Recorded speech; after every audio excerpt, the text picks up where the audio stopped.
Hi, my name is Koi, and I want to share my story and the wisdom God gave me with you. I am currently 23 years old. I created this channel with a nudge from my mom and Jesus Christ Himself. My mom said, "You're very good at applying God's word. Maybe you should create YouTube instead of writing letters to everyone and see how it goes." In my head, I rejected it, but Jesus, who roams around the world in spirit, came to me and said, "Who you?"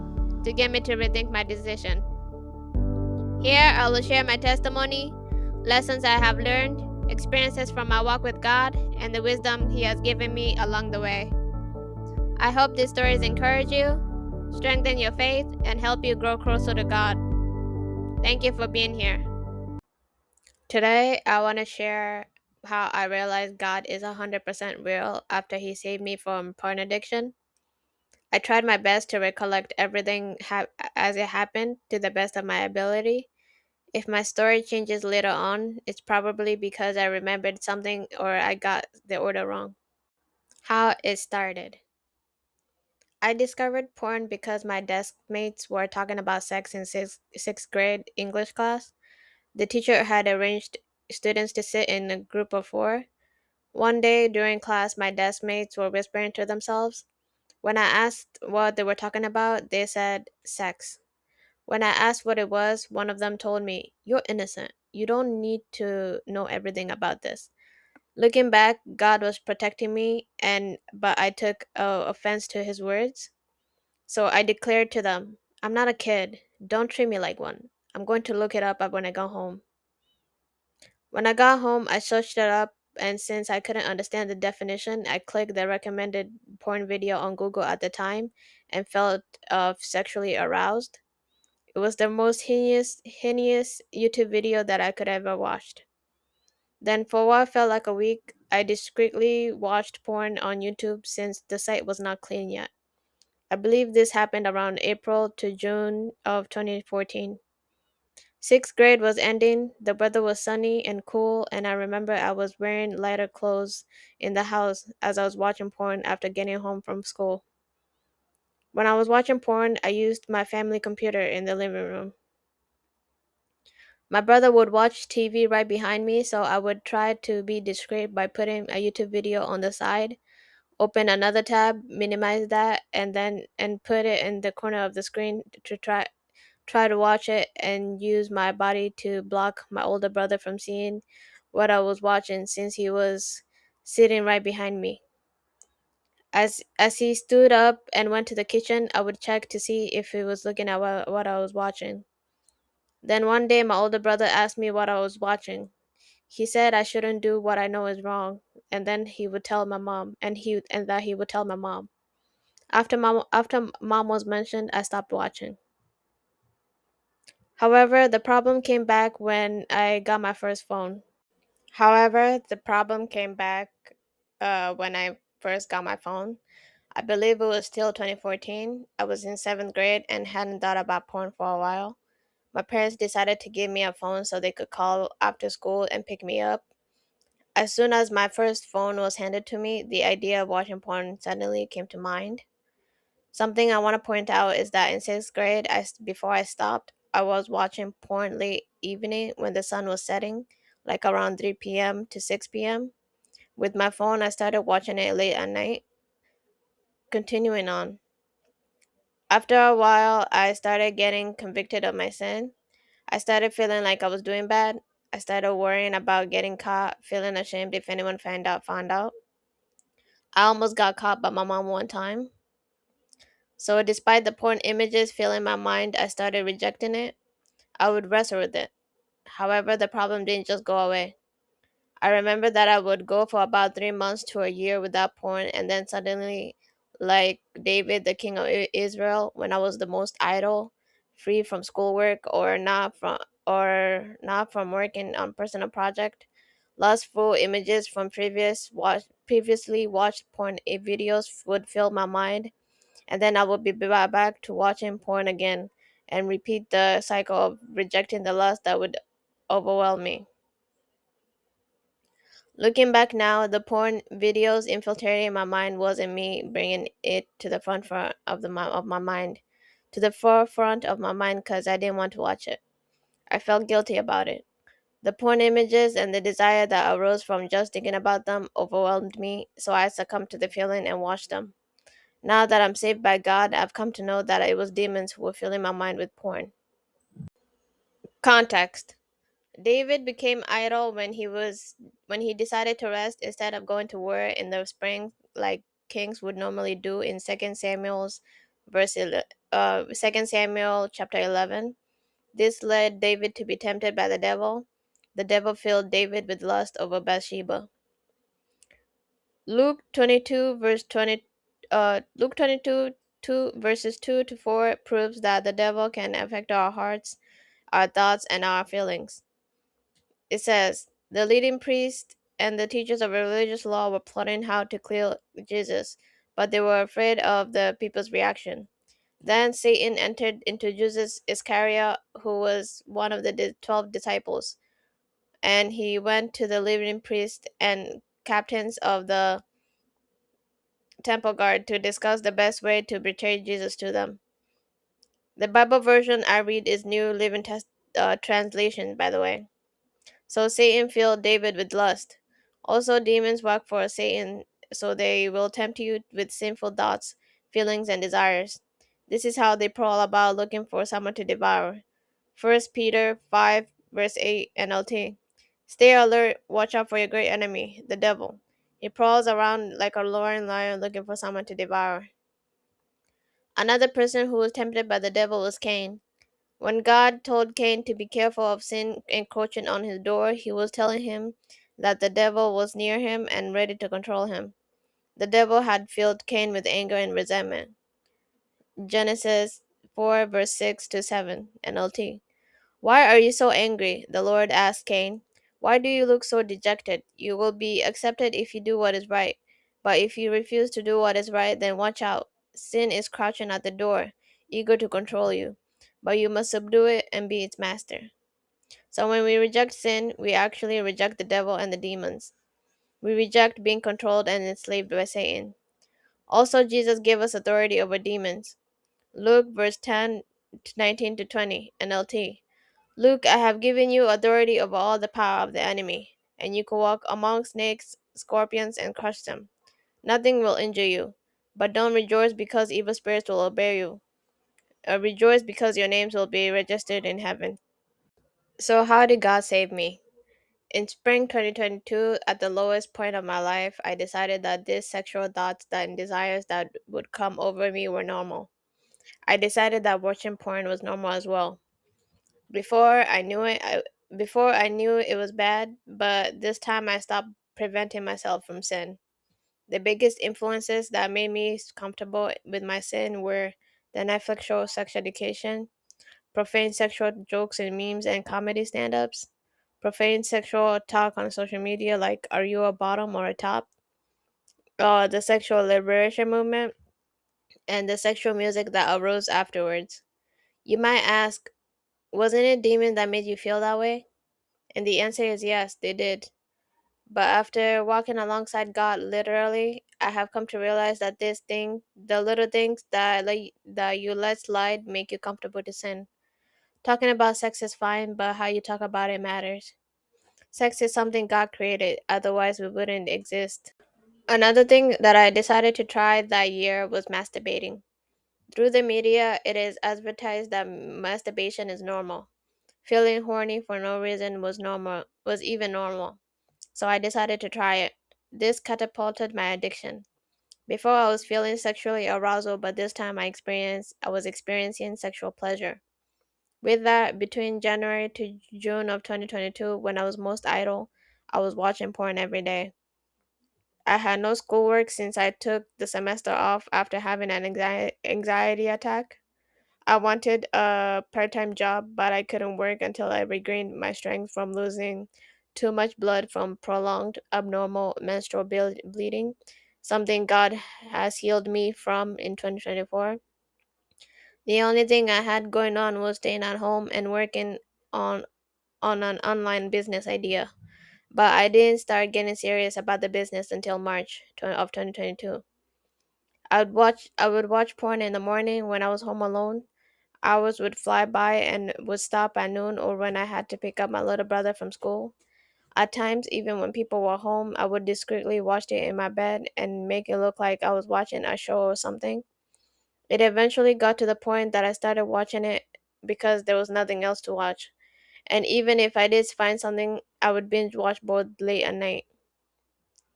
Then around the time this time around then around this time of 2022, I started having demonic dreams. I didn't know at the time that they were demonic. Some occurred when I was half awake and half asleep. I could hear what was going on in the background in real life, but no one in the background could hear me screaming for help as a tall, dark shadow approached me in my dream.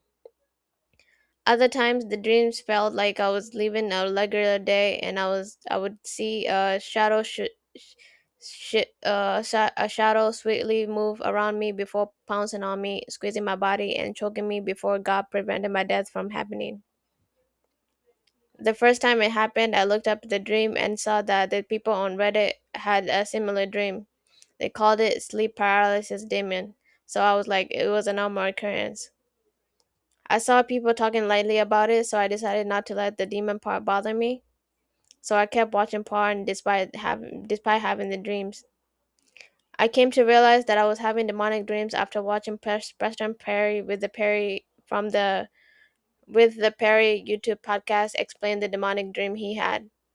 After watching him testify, I knew I was in trouble. I panicked. To quickly try to get off porn, I watched people's testimony of escaping sex trafficking since I had seen YouTube video recommendations of women saying there's sex trafficking happening in the porn industry. I tried using their testimony to convince myself to stop, but the sexual thoughts and feelings overwhelmed me so much that I would give in and just watch. I felt wicked and evil. I felt terrible because I couldn't get myself to stop even while knowing that the porn industry was trafficking people. I remember validating my need to watch porn by thinking about OnlyFans and the discussion around it on YouTube discourse. Specifically, I remember thinking about what my older brother told me about the topic around 2022. I mean, around 2020 to 2021. He said, "There are girls who choose to do it by choice." P.S. My brother was not trying to validate porn. He was just saying that the girls were putting themselves out there by choice. With that validation, I told myself, yeah, not all of them were human trafficked, so I'll just be careful about which videos I watch. If it looks like rape, I'll avoid it. If it looks like abusive, I'll avoid it. I started paying attention to the video titles. If it had no name but a date, I just presumed it was not filmed by porn professionals, but uploaded by someone. However, sometimes I would cross the line and watch them anyway. Some of them were disturbing, but I didn't want to report it so I wouldn't get caught. I thought whoever deals with the reports would contact me, come to my house, and then my parents would find out. Everyone would find out, and I would feel embarrassed about the whole ordeal. Now I realized that I was lied to demons. I was lied to by demons. They didn't want me to do what was righteous. Satan can lie to you by implanting lies and fear in your head, and demons work for Satan. As a result of not reporting to protect myself, I felt wicked. For years, I felt wicked because I was addicted. Now I felt like a bad person. I also felt wicked because my body would feel aroused even when I was mentally disturbed by the videos I was watching. I would think to myself, I should not find this arousing. This is wrong. So from spring 2022 to fall 2023, I was having demonic dreams which made me afraid of sleeping, but I couldn't stop watching porn because I would feel sexually arousal that I couldn't ignore no matter how much I tried to ignore it. And or I couldn't stop porn images and scenes from evading my mind. It eventually got to the point where I started watching porn just to get it over with. This led me to sleep late at night. Moreover, because the demonic dreams made me afraid of sleeping, I started staying up late at night watching an adult swim show called Bob's Burger to comfort me, hoping that it would relax my fear of being choked in my dreams. Don't watch the show. I've learned it's also bad. It's sweet, but not good. I'll explain later. So I would watch porn, then watch a couple of episodes of Bob's Burgers. Sometimes I would even let the episodes run as I slept to comfort me. Around the same time I started having these demonic dreams, I started getting anxiety that I would be human trafficked. Here's why. In 2020, my Toyota Corolla left back tire got a flat tire from a nail placed on Route 22 as I was coming back home from college. Halfway home, I parked at Burger King, called my dad, who redirected me to call my older brother for help. My brother said he would come, so I waited. At the time, no one had taught me that it was safer to wait in the store or restaurant than in the car, especially as a woman. So I stayed in the car and used my phone to entertain myself. This was my first mistake. In the midst of waiting, I noticed two Burger King staff looking at me. I was like, why are they looking at me? Did I do something wrong? Then, after what felt like 30 minutes of waiting, a man pulled up next to me and asked me to roll down the window. So I rolled it down by an inch. He asked if I needed help, and I said no and looked back at my phone. Then he asked, "Are you sure?" And I said yes. Then I went back to scrolling on my phone to signify that I didn't want to speak to him. Then he asked, "How long have you been waiting?" I said, "For almost 30 minutes." "Did you call for help? Is someone coming to help you?" I said yes. He asked, "Who?" I said, "My older brother." Then he asked, "If your brother doesn't come, you can call me instead." I said, "I'm good." Then he said, "Just in case." At this point, I was annoyed that he wasn't going away. Each time he asked a question, I would go back to look to my phone to show my disinterested, to show my disinterest, but he was persistent. My mom had taught me never to talk to strangers, so at this point, I was feeling both annoyed and nervous. So, speaking loudly from window to window, I gave him a fake number with a fake name to make him go away. Then he said, "Call me so I can confirm," which caught me off guard. At the time, I was timid and not outspoken. I wasn't courageous enough to say no to adults. I felt like a bad person. That's why I tried using my body language to show my rejection. So I sent a text to a friend and acted like I was texting something and told him that I sent it. Then he said multiple times that he didn't see it, that he didn't receive it. So then I said, "Maybe there's something wrong with the connection of your phone." Or, yeah, maybe try later, to make him go away. However, this man was persistent. He said, "No, my phone works fine. Maybe it's your phone. My phone works fine. Try calling me from your phone." I was flabbergasted. I was caught in my lie. My heart sank. My thoughts were racing on what to do. I kept thinking about my mom. I kept thinking, what should I do? What should I do? Should I just call him? Maybe he's not a bad person. Maybe he's one of those heroic people who just helps people on the streets or on the side of the road. Maybe he's a good person and I misjudged him. Maybe he's a good Samaritan. "So are you gonna call me or what?" that he asked. Panicked, I decided to call him. "This is your phone number?" he said. "Yes," I said nervously. And he said, "Why did you lie to me before?" I didn't reply. "Alright, I'ma save it. Keep my phone number on you, though," he said. I shook my head nervously and just wanted him to go. I thought with my real number he would for sure leave, but he did not. To confirm that it was real, he said, "Text me to make sure it's real this time." So I texted him my fake name. Nothing else. He said, "Karina?" I said, "Yes, that's me." Then he said, "Nice to meet you, Karina." I replied, "Nice to meet you." He did give me his name, but I don't remember it. I deleted it. After that, I thought he would leave, but nope. For a brief moment, I saw him look back at Burger King and wondered what he was looking at. We were parked parallel to each other. My car faced the Burger King entrance while his car faced the opposite side. The same two Burger King members that were watching me in the beginning were looking at us. I wondered why. Then he pulled out his arm out of the window to bring his phone screen closer to me and asked me if I got his contact if he got my contact right. I said yes. Then he looked back again at the Burger King and with some hesitancy he asked me to come take a closer look at his phone to confirm that he got it right. So I said, "It's good." Then he said, "I just want to confirm again." To myself, I thought, I've already confirmed it. Why does he want me to come closer to his car? So annoyed, I got halfway out of my car. I was like, I'm not about to put myself in danger. This was the second mistake. Then, with his phone near his chest and me halfway out of my car, I said yes. Then he asked me to take an even closer look and thought, and I thought, how much more confirmation does this man want? So I closed the door and got closer to his car. With his phone near his lap, I was forced to slightly put my head in and to read and confirm. So I confirmed again that it was. But then I saw him turn to look back and look at the Burger King staff again. Looking back, he was drawing me out of my car to be closer to his window so that he could knock me out or take me, since I couldn't see if there were others in the back. But while he was looking, I had already popped my head back out to look at the Burger King staff too. So nothing happened. Since he saw the staff was keeping a lookout, he left, and I, still not knowing what was going on, went back to my car. Before driving away, however, he said that I should call him if I ever needed help.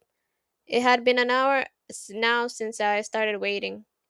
My older brother eventually came and changed my tire, which took another 30 minutes to an hour. Then, as we were finished, I saw a glimpse of the same man in a 1992 white Acura Legend LS coupe. Since he drove past us, I was like, did I just see the same person, or was that just his twin or something? This man I saw had a similar face as the man I had interacted with, but he wore a white vest, aka a white beater. The man I interacted with wore a black hoodie. He wore the hood, but I could still see his face, and he was driving what I think was a gray 2010 to 2013 Nissan Rogue. They were both black men with locks and chubby cheeks. Then, as we were leaving the parking lot, my older brother said that there was another path behind Burger King to get home. Then, as we took the shortcut, I was able to see the face of the man who drove in a 1992 white Acura Legend LS coupe. He was the same man who I had interacted with. He was not parked in the parking lot where it's visible, but near a shade of trees to disguise himself. As I passed by him, I realized he was watching us. As soon as I saw his face, I quickly realized that I was almost human trafficked. I started feeling anxious, nervous, and watched out if he was following us. That day, I made sure to delete and block his number, and told my friends and my older brother. Today, I thank God that those two Burger King staff kept a lookout for me and prevented me from being human trafficked. However, I did start receiving scam messages from different phone numbers saying, Karina, vote, or I would see that my number was added to a large group of people. I was like, he shared my phone contacts. Thank you for watching and listening to my story. Leave a like and share this video with anyone you know. Subscribe and look forward to more videos about God, about my journey with God, about the wisdom He gave me, about the wisdom I've learned from the Bible, and hopefully it makes an impact into your life and leads you to God. God bless you, and I'll see you in the next video.